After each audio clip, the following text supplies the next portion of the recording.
Kok di bea cukai diperiksa gitu ya barang-barangnya ya? Memperlambat barang datang Apa sih. ya? Gak jelas sih. Saya dan Jody mau sharing langsung tentang perjalanan kami waktu di lapangan.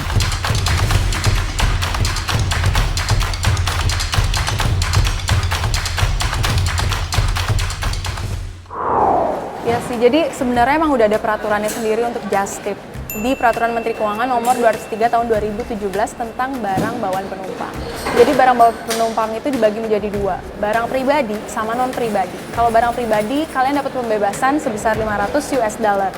Tapi kalau nilai barang yang kalian bawa itu di atas 500 US dollar, tetap kelebihannya akan dikenakan pajak tapi tarif tunggal yang bea masuknya 10%, PPN 10%, PPA 10%. Tapi kalau barang non pribadi, berapapun nilainya tetap harus dideklar ke bea cukai dan akan dikenakan tarif sesuai BTKI. Salah satu contohnya dari Kemkominfo, itu ngasih pembebasan surat izin untuk elektronik maksimal 2. Selebihnya harus punya surat izin dari Kemenkominfo. Oke.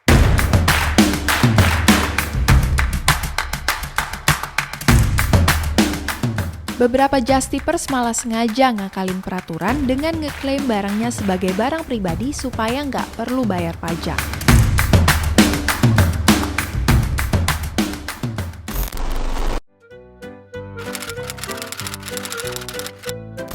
Jasa pemberian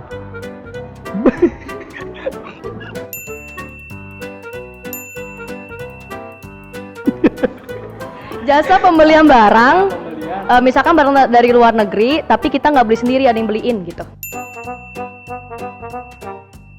Jadi barang dari luar negeri atau dari suatu tempat.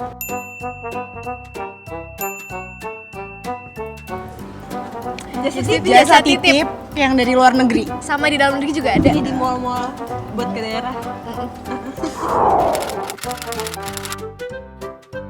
Kalau menurut gue sih ada, soalnya kan emang biasanya kalau barang yang dari luar negeri tuh pasti kalau masuk ke Indonesia tuh barang sekecil apapun pasti ada pajaknya sih. Enggak ada sih, Kalau menurut gue sih ada. enggak ada sih, Iya, nggak ada. Ada sih sebenarnya. enggak ada sih. Kalau menurut gue sih ada. Kalau misalkan kita belinya di barang yang luar negeri, jadi barang-barang yang dibuatan lokal jadi kurang terjual. Iya nggak sih? Ya benar. Iya. Kalau gue realistis. Iya, yang nggak Yang bayar. lebih murah dong. yang Pasti lebih lebih murah. Kalau gue yang bayar lebih mahal karena udah bayar pajak. Gue yang lebih murah karena nggak bayar pajak. Gue jujur aja lebih murah sih.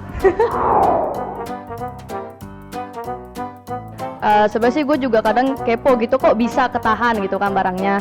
Tapi ya itu kan memang kalau di bea cukai diperiksa gitu ya barang-barangnya ya. Ya jadi ya wajar sih kok ketahan di bea cukai karena kan buat keamanan negara juga. Apa ya? Gak jelas sih, nggak mengambil barang. Maksudnya sebabnya apa dan segala macamnya nggak dikasih tahu. Iya, nggak ada kejelasannya gitu.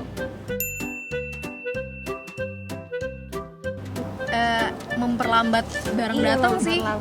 Tapi di balik semua itu pasti ada alasannya. Iya, pasti ada alasannya. Pasti Saya ada percaya. alasannya. Saya percaya bea cukai.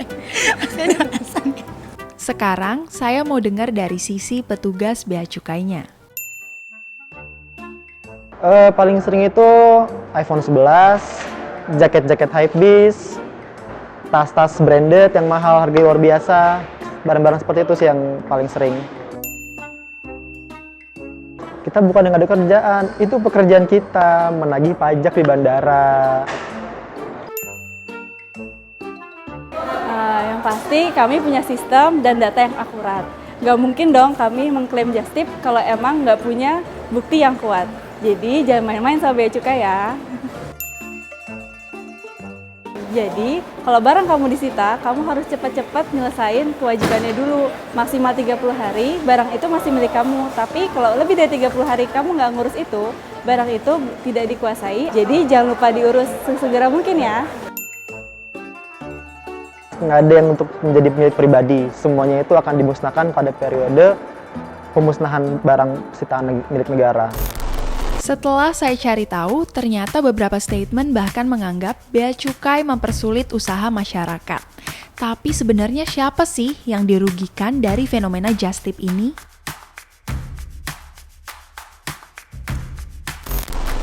Pelaku usaha retail di Indonesia. Jadi timbul ketidakadilan karena praktik just tip yang ngindarin pajak dan ketentuan. Sedangkan mereka, pelaku usaha retail lainnya ngejalanin semuanya secara legal. Semua teman-teman udah mulai bisnisnya terganggu. Pengembangan kita jadi pelan. Penyerapan tenaga kerja jadi juga. Nah akhirnya ini dia jadi satu bisnis. Saya kira kalau lama-lama begini negeri kita ini berjalan dengan ketidaknormalan. Sayang yang kita sudah bangun selama ini dengan yang mematuhi aturan itu. Kira-kira begitu Pak Dirjen. Produsen dalam negeri. Mereka jadi ngerasa kurang bersaing dengan produk impor yang bahkan lebih murah karena nggak memenuhi kewajiban pajak dan biaya usaha lainnya yang diperlukan untuk berusaha secara legal di dalam negeri.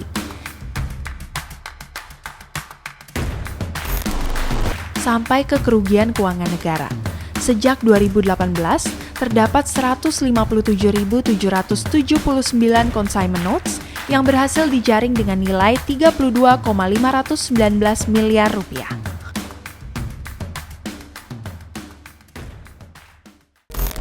Selesai sudah perjalanan kita hari ini, sekarang tinggal nyari makan. Semoga video ini bisa nambah pengetahuan kita semua tentang just tip. Dari yang nggak tahu jadi tahu, dari yang ngerasa bea cukai mempersulit padahal enggak. Bea Cukai cuma ngejalanin tugasnya supaya masyarakat bisa tetap pada jalurnya, tetap sesuai ketentuan, jadi nggak ada pihak yang dirugikan. Bisa langsung subscribe YouTube kita biar tahu perjalanan Bea Cukai selanjutnya. Dan kalau misalnya ada request apa sih yang perlu kita bahas atau kulik untuk bahan selanjutnya, bisa langsung komen di bawah. Saya Nadia, sampai jumpa di Kata Mereka berikutnya.